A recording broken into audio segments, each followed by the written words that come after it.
What's up, Facebook?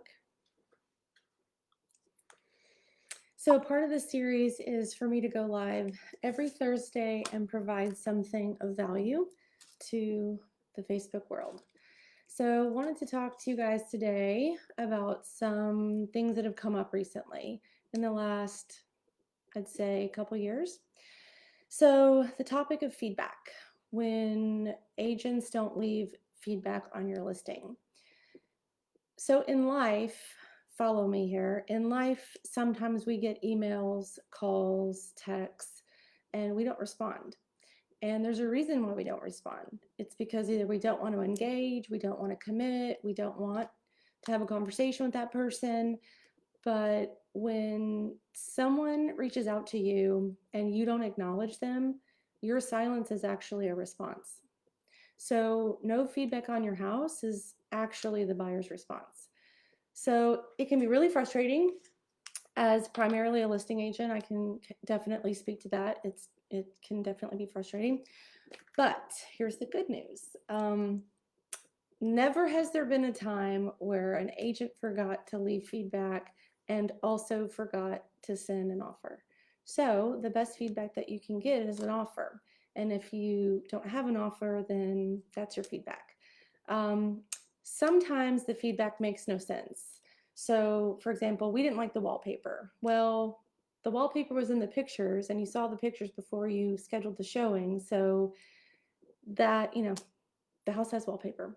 Another feedback that's frustrating is we didn't like the location.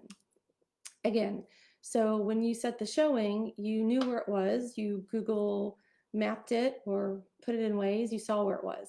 So some of that, it can be real frustrating. It's my favorite one so far right now is buyer wanted at least one bedroom down. So we've started to actually put in the listing all beds up. So we don't want to really hear the condition of we need a bedroom down, because it's really the buyer's responsibility to make sure that the houses that they see fit their criteria. So as a selling agent and as a seller, that can be real frustrating to hear. The next topic is updates versus no updates. Big question right now. There's not a lot of inventory. People that had previously not wanted to list or maybe thinking about it now, and they're like, well, my house is dated. What should I do? So I understand that many sellers don't want the hassle of improving a house to sell, and they wonder if the cost will return to them once the house does sell. So the answer is in short, it depends on the updates. So I wouldn't go spending thousands of dollars on fancy flowers, and I wouldn't, replace a working air conditioning unit that's old. But if your carpet is stained or your colors are dated from 2012, so that, yellow, brown, sort of Tuscan theme, yeah, I would go ahead and make those changes. Speaking on the fact that if your carpet is stained, absolutely recommend replacing it. A buyer could see the carpet and make an assumption that, if you can't take care of your carpet, what else have you not taken care of that they might not be able to see? So then I want to give you this example. I had a seller that came to me. She wanted to get out of her properties. A PM company, property management company, told her that the most she could get for those houses would be $210,000. So I told her, I don't buy that. The data doesn't reflect that as the truth. So long story short, she ended up spending about $8,000 per property to get new paint and new carpet and flooring and pressure wash the front. She ended up selling in multiple offers, and the list prices were $245,000. So this is important. So she had $16,000 invested in two houses, and she had a gross profit of $70,000 and a net profit of $54,000. So it's really important that you guys understand the difference as homeowners between a gross profit and a net profit. So if you're spending $20,000 to make $5,000, that's not a profit at all. That's actually a really bad decision. So if you want more information about that, that's kind of my little passion point. I'm happy to talk to you more about it.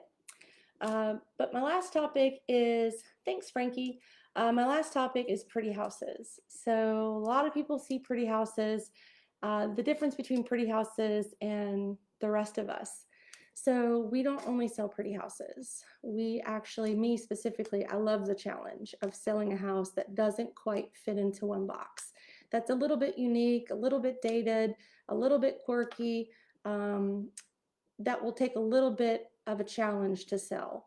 But my favorite type of sale is the sale where children call me and say, my parents are transitioning into senior living, and the house hasn't been updated since the 80s, and we need to sell the house in order to care for our parent or family member. That's my favorite because we get to go in and help them transition into the next phase of their life. And so real estate is really not only about pretty houses, it's not only about feedback, it's about the relationship, and it's about the personal attention that you give to each and every client. And we hope we do that. So in closing, do you know the equity that you might have in your house? And if you're curious to know what that number is, happy to talk to you more after this. And also, if you're thinking about making improvements, but you need a little bit of direction, happy to help you with that too, and show you the benefit of doing some updates, or maybe that there is no benefit to do what you were thinking and you can just go ahead and list it right now. Again, still very low inventory no matter where you are in the Memphis metro area.